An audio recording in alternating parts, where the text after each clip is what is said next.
After about a week of will they, won't they ceasefire tension that ultimately went almost nowhere, Russia and Ukraine did technically meet in Turkey face to face for the first time in about 3 years, though Russia sent a very low level delegation, and the offer put on the table was that Ukraine had to give up the four eastern oblasts to get a ceasefire, and that if Russia were to see Ukraine decline that offer right now, the next offer would be for the next four oblasts over. So much for a deal. Now, you might be asking yourself, how would I broker a ceasefire? If only someone asked me that directly. If you were the boss, how would you broker the ceasefire? Well, I think if you've been listening to enough of me, you have a general idea how I would go about doing this. But I don't think I've given it in a single coherent setting, so let me try doing that now. As a starting point, the Keith Kellogg peace plan is a very reasonable one. Keith Kellogg, you might remember, is the special envoy to Ukraine. He wrote a plan now more than a year ago that first filtered to Trump, and as a basic baseline of what the United States is doing, it is, in principle, what is kind of sort of going on, but the follow-through on it is not there, and so I would make some major modifications in the following sense. The way that the plan is supposed to work is that the United States threatens to give more military aid to Ukraine if Russia does not play ball during ceasefire negotiations. Well, as we've talked about again at length in other videos, Russia has become increasingly convinced, and I think for any of us who are watching the situation carefully, we have also become increasingly convinced that the United States doesn't really have much of an interest in spending the money on arming Ukraine. And we've also talked about how there's doctrine behind it. If you look into the documents that are filtering around the Department of Defense, the priority in the United States right now is to handle Taiwanese security and to stop an invasion of Taiwan by the People's Republic of China. And they view this currently as a threat, and they need to give those arms to Taiwan now because they will not be able to make deliveries to Taiwan once an invasion has begun. So from their perspective, this is already a concern right now, even though there is an active war in Ukraine, while there's just perhaps the possibility of a war in the future between China and Taiwan.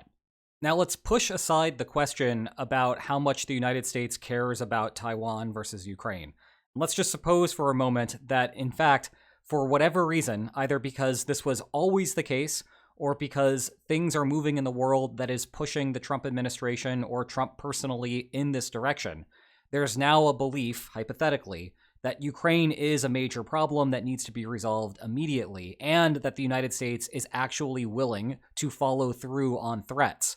Well, Russia's opinion on the matter is not easily going to be changed, even if tomorrow suddenly President Trump gets into a press conference and starts espousing all of the benefits of providing all sorts of military aid to Ukraine and making the threats to give Ukraine that aid in the near future, in the next week, in the next couple of months, or whatever.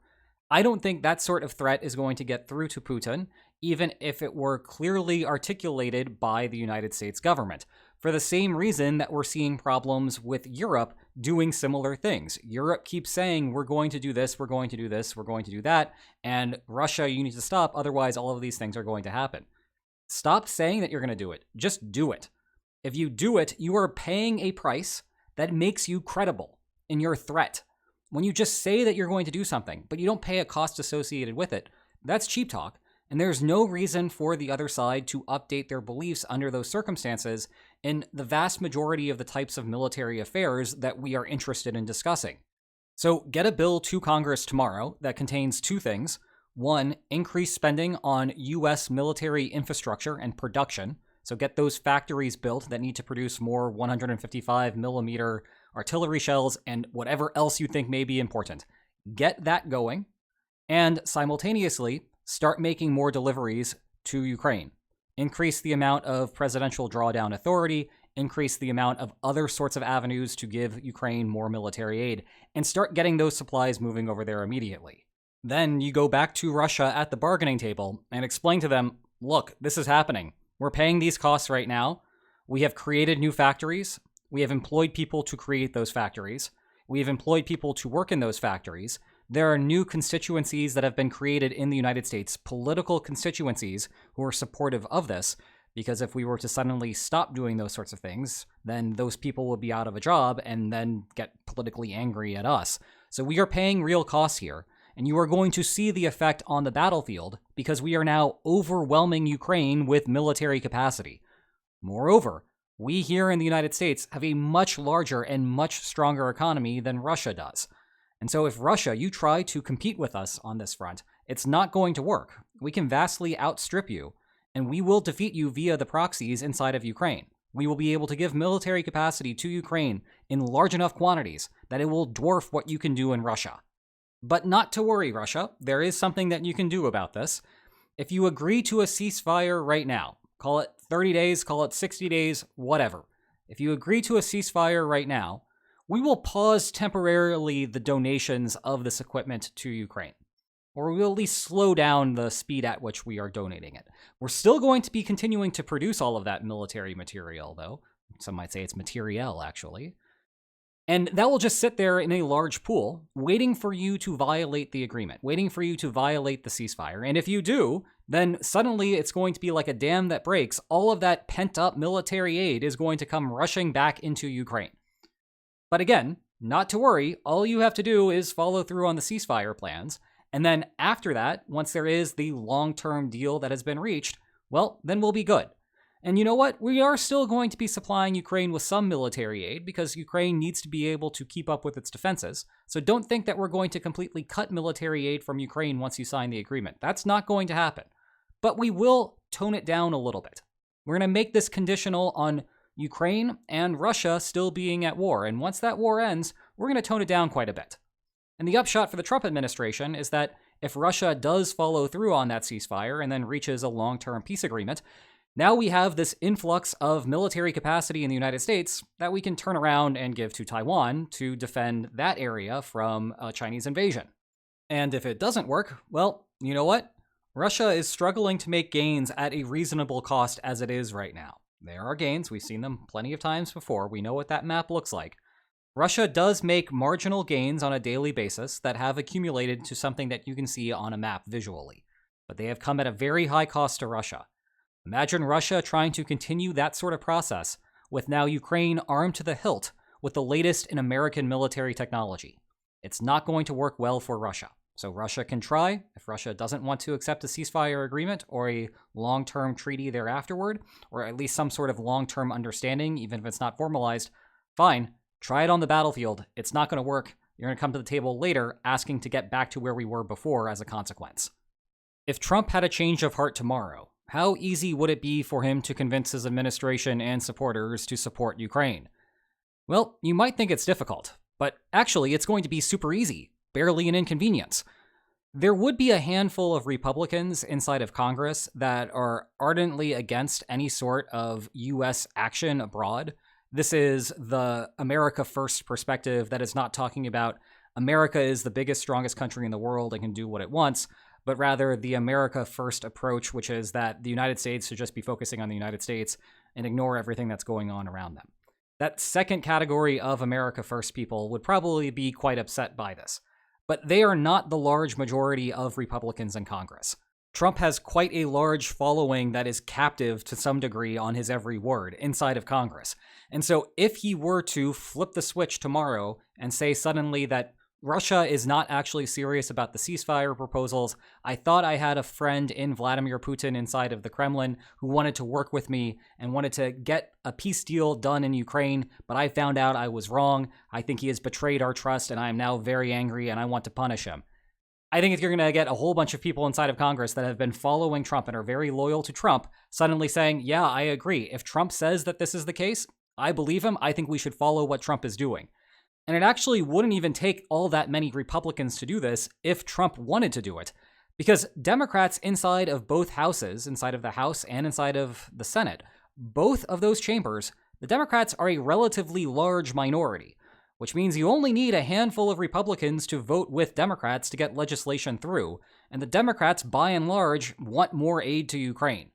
So if Donald Trump tomorrow decides he wants to do this, you'd have all of the Democrats, or virtually all of the Democrats, on his side with this and in agreement with this, and you would have plenty of Republicans doing this, and you would have a large majority ultimately in both the House and the Senate that would get that bill to the desk of the president, and Trump would be able to sign it relatively quickly. Why is Trump actually so reluctant to punish Russia for their clear lack of commitment to stopping the war?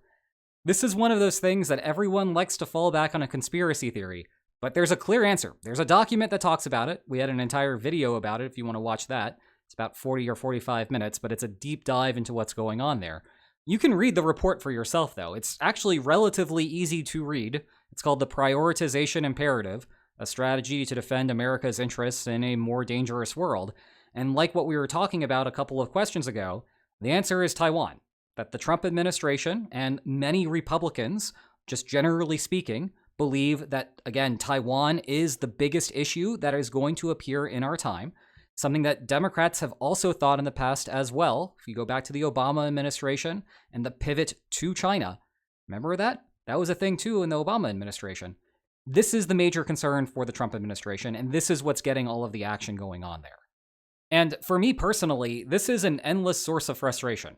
Go on to Twitter, go on to Blue Sky, go on to Reddit, go on to another YouTube channel's comment section, and maybe go deep enough into mine. You'll find ample discussion where there's a complete lack of understanding about what's going on in Trump's mind, even though there are clear answers that are written out there and are public information.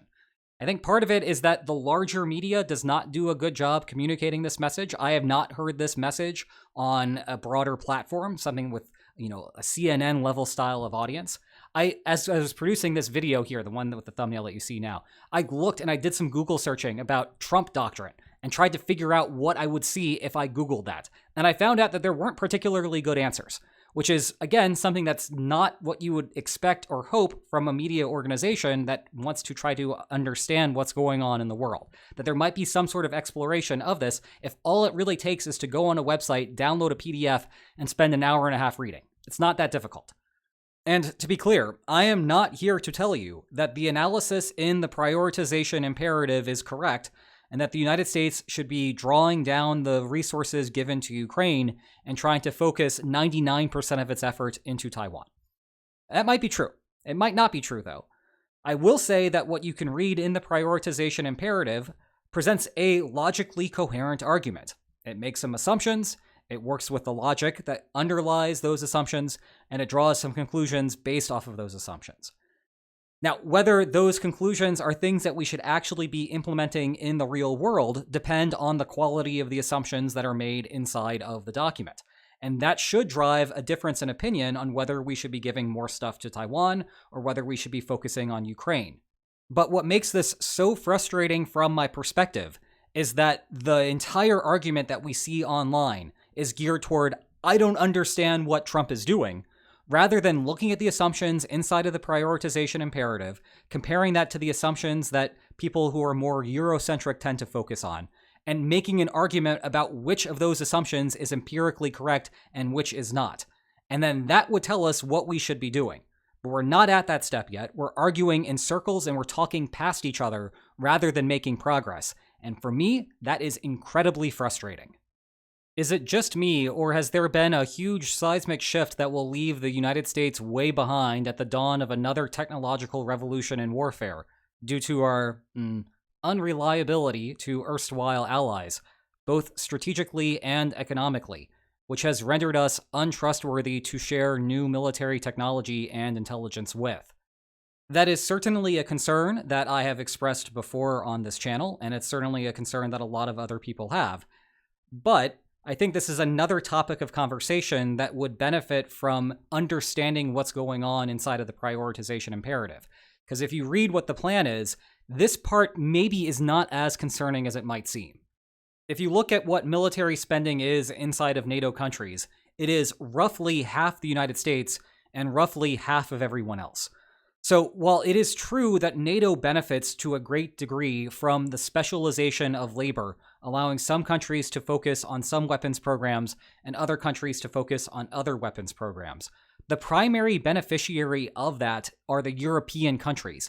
It's not the United States, because the United States wants to have a full-service military. Now, you might come back and say, well, what about the cost aspect of this? Because under normal circumstances, the way that you defray the expenses of building a new weapons program is to have a whole bunch of buyers for that product. If you're developing a new weapon system, then you have to spend lots of time doing the R&D behind it, producing the first prototypes, testing them out, and making sure that you have a good system, and then creating the assembly lines for that system. All of those expenses have to be paid before you produce a single one of those new weapon systems.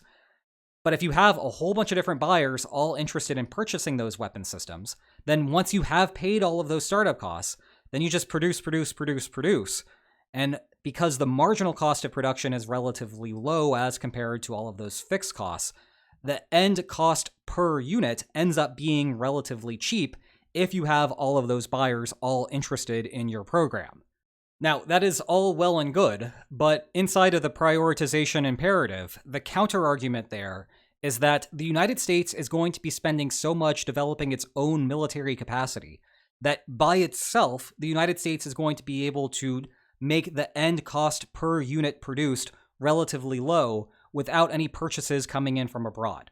So the United States ramps up spending and just does not have the capacity to create more factories. It does not have the industrial capacity. It does not have the technological capacity to go above and beyond that and be able to provide these systems to the United Kingdom, to France, to Poland, to Estonia, to Germany, to whomever.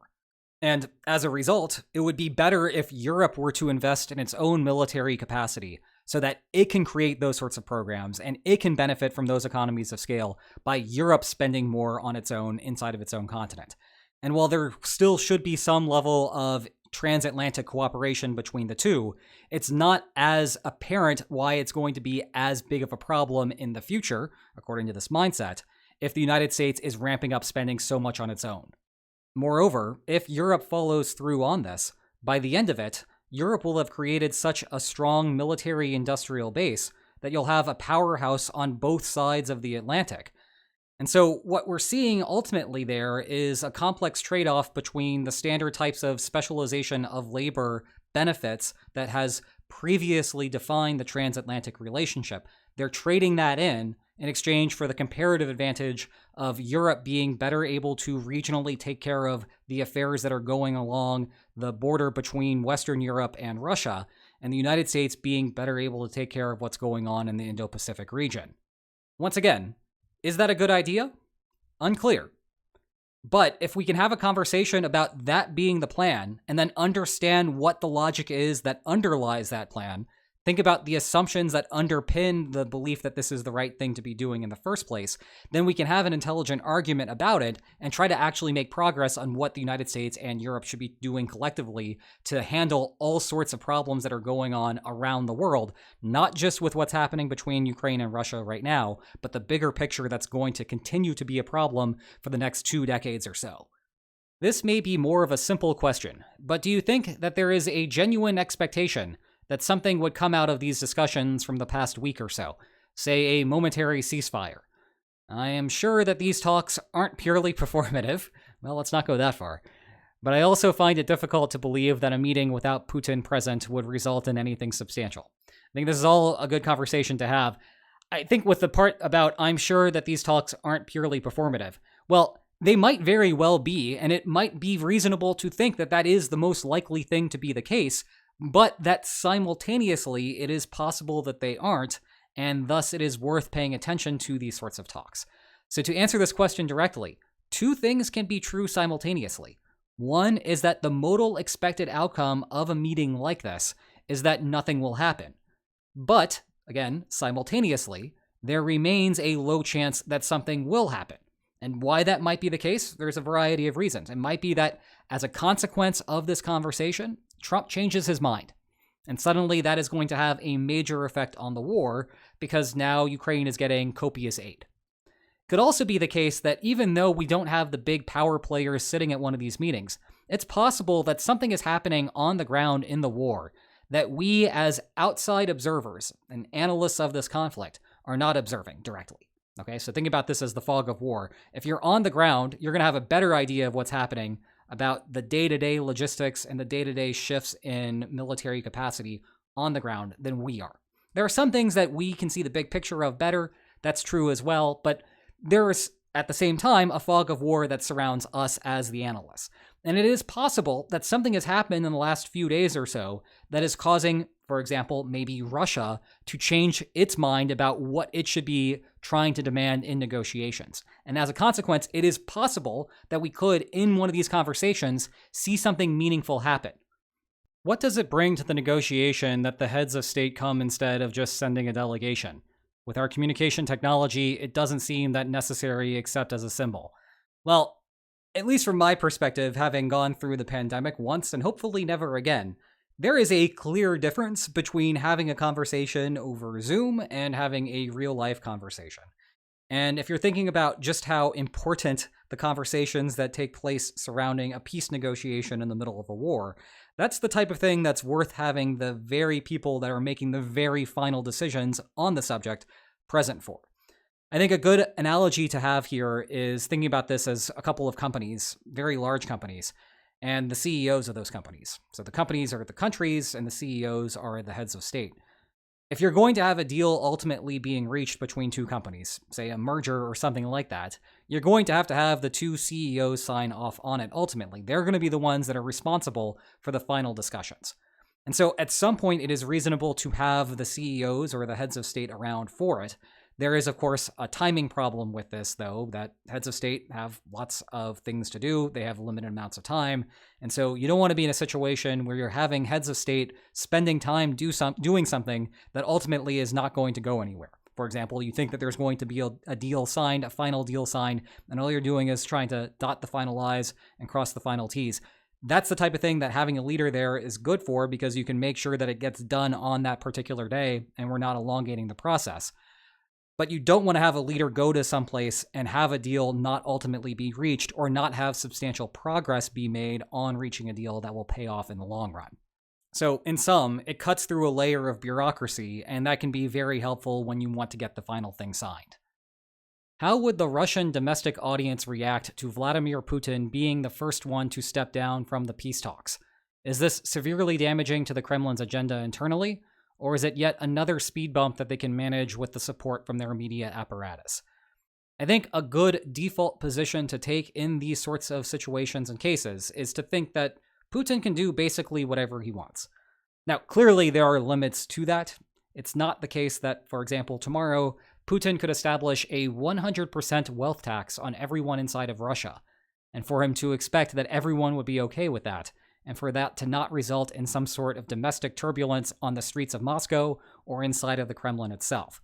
But on these day-to-day management issues, I think a good default assumption, again, is that Putin can do whatever he wants. And keep in mind that the story here about what happened over the last week or so in terms of trying to get everyone inside of Turkey to have a big, meaningful conversation about a ceasefire and then a long-term deal or something like that, all of that was relatively hard to follow, even if you were paying attention and have high-quality media to read. Imagine how easy it would be then, if you're living in a country where the media is relatively controlled, to get spun up on some other narrative behind this. It's going to be really easy for that to happen. And so as a result, although, this is speculation, we don't have really good ideas about what's going on domestically inside of Russia in terms of public opinion. There's all sorts of problems with trying to conduct public opinion polls inside of Russia currently. But that part aside, it's hard to imagine that Vladimir Putin cared one way or another about the domestic political consequences of Putin being the one to withdraw from negotiations in Turkey. Really, the conversation had to be had about what was going to happen with Trump's belief about this and how best to manipulate that, and maybe not be caught in a situation where everyone in the West is ganging up on Russia and have Vladimir Putin sitting there basically taking it and not having an ability to have a reasonable argument about why a ceasefire is not being implemented, other than Russia doesn't want it to be implemented. And so that's probably the best reason why we can explain Vladimir Putin ultimately choosing not to go, and some level of credit going to Ukraine for creating the circumstances where it looked bad for Russia to withdraw at all, even though it was better for Russia to pull out of this in any meaningful way. What do you think it would take for European countries to send more than just equipment to Ukraine, and start sending troops to fight alongside them? Well, there is a middle ground between those two extremes, but to answer what might get European troops to fight alongside of Ukrainian troops inside of Ukraine, The answer is something catastrophic. We're talking about some active conventional attack on European countries by Russia. That's the type of thing that would require for European countries to be provoked to actually send troops into Ukraine and fight alongside Ukrainians at the moment. That said, the middle ground that I was alluding to is to have European soldiers go into Ukraine, but not be a part of active combat operations. Remember that Ukraine is a relatively big country, and the geographic area where you have Ukrainian troops fighting Russian troops is relatively small on the grand scheme of the size of Ukraine. So it is possible, for example, for you to have a European contingent inside of Kyiv. And that's the type of thing that I think is likely to happen in the event of a ceasefire and a long-term agreement, because that deters Russia from trying to fight over Kyiv. It would also deter Russia from bombing Kyiv, because that might hit some of those European soldiers. And the benefit for Ukraine is that it would free up Ukrainian soldiers for elsewhere, because you would not need as many Ukrainians around near Kyiv to defend Kyiv in the event of another Russian attack on the area. And while I said that this is a perfectly reasonable thing to expect after a ceasefire has occurred, I'm not 100% sure that it will actually happen at that point. If Europe wanted to send a signal of its commitment right now, that it cares a lot about what's going to happen inside of Ukraine and is willing to pay costs associated with seeing this to the end, one of the credible signals that it could send is having troops stationed in Ukraine. And I'm not talking about a large contingent of troops that are capable of, say, invading Russia. I'm talking about just a few hundred or maybe 1,000 or so inside of Kyiv. There's a risk associated with that from Europe's perspective, which is that if Russia bombs Kyiv, they might die, and suddenly you have a Russian military attack killing European military personnel, and deep questions about what happens next. But the trade-off there is that you might also get a tripwire effect, where because Russia is concerned about European casualties inside of Ukraine, Russia is deterred from continuing to bomb Kyiv, and that's something that's ultimately beneficial to Ukraine, while simultaneously conveying European commitment to the conflict. How significant is Macron pledging to give Ukraine an entire year's worth of French arms production? Sure, it's just words, but wouldn't it be a major increase if it actually happens? Yeah, it would be huge. Depending upon how you measure it, France is either 8th or 9th in military spending worldwide. And while not all military spending goes into producing arms, think about, for example, how much you have to pay your soldiers, giving all of that materiel to Ukraine would be a major influx in what Ukraine could do on the battlefield. But as you are hinting at, the key word here is if it actually happens. And I, for one, am going to withhold any belief that it is going to happen until I start seeing it happen. Do you think that Marco Rubio or Keith Kellogg has more theoretical lines on maps knowledge than the average lines on maps extra subscriber? Or at least they have advisors with this level of knowledge? Or those advisors follow a different crisis bargaining framework than you? Well, that's a hard one. I think we can say with some level of confidence that Kellogg has some knowledge of this, or at the very least, the people that he is working with and are in his office have some understanding of it.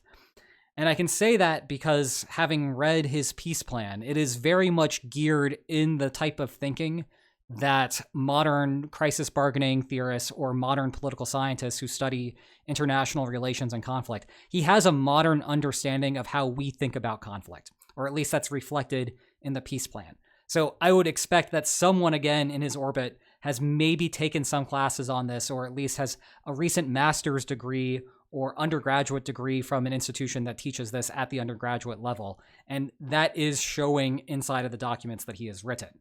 As for a comparison to an average Lines on Maps viewer, I don't know. I've never done a survey of viewers on that particular subject to know how much academic background they have in crisis bargaining theory, as compared to what they've just learned by listening to the videos for the last 3 years or so.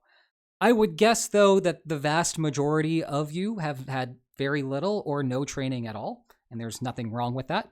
It's great that you might just be interested in the subject matter and are listening to my videos to learn more. I'm very pleased by that. You should be very proud of yourselves to be continuing to learn about subjects like this when you could be doing something more fun, like playing Balatro instead. So, credit to you for that.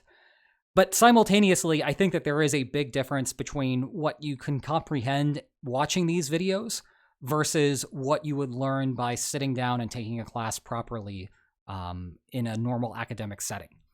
So, for example, if I were to assign you guys one of my exams from fall semester when I last taught crisis bargaining theory, I suspect that 99% of you would fail. Not that there's anything wrong with that, because you haven't had the formalized training for it.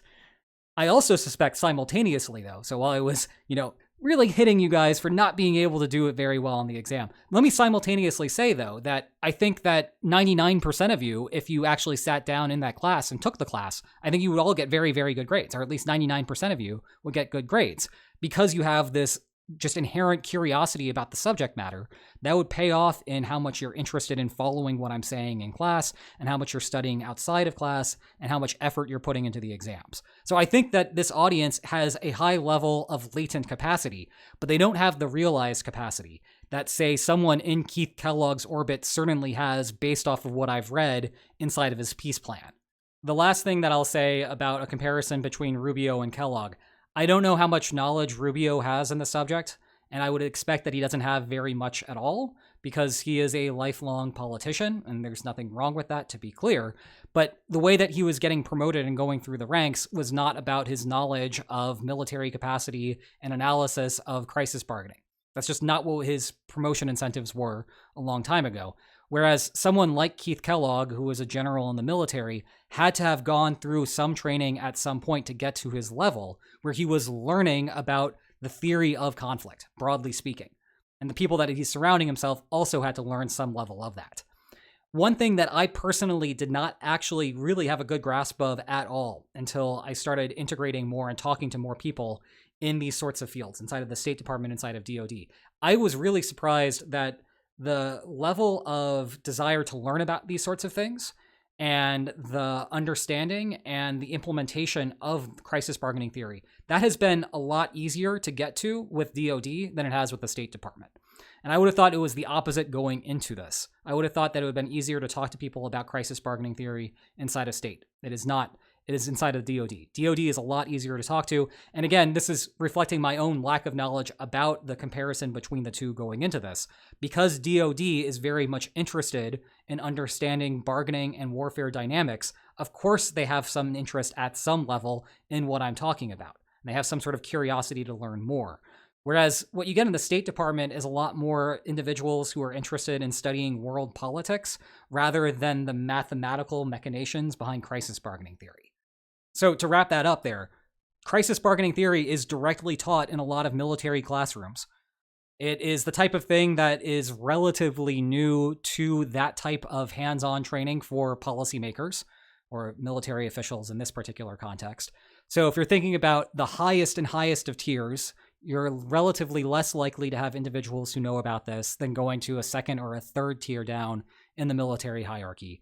And I can also say that while I am very confident that Pete Hegseth has never studied crisis bargaining theory before, it is simultaneously true that if you go one rung down inside of the civilian part of DoD, inside of that rung, there are definitely people who know crisis bargaining theory.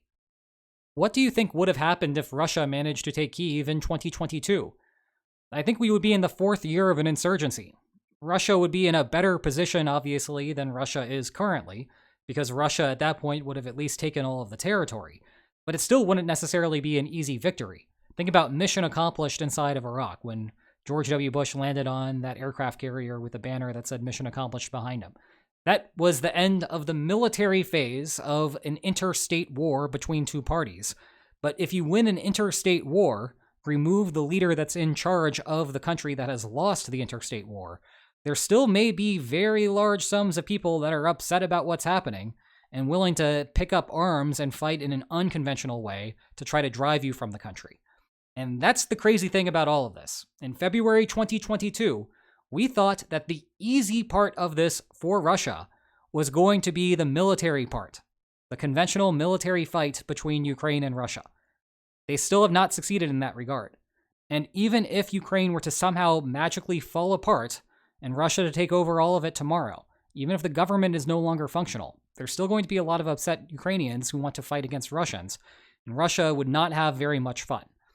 And that's another thing that we are going to have to talk about at some point, because if there is a ceasefire that is relatively equivalent to the line of control, then suddenly the conversation is not going to be about what's happening on the line of control, but the sabotage operations and the insurgency inside of eastern Ukraine that is going to hamper Russian implementation of it in the long run, even after a ceasefire has de facto given Russia control over those territories.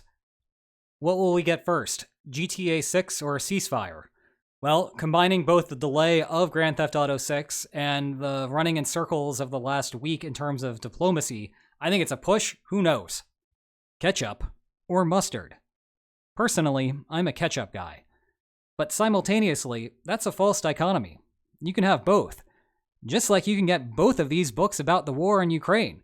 Check the video description for more information about them. They're fantastic. And if you enjoyed this video, please like, share, and subscribe, and I'll see you next time. Take care.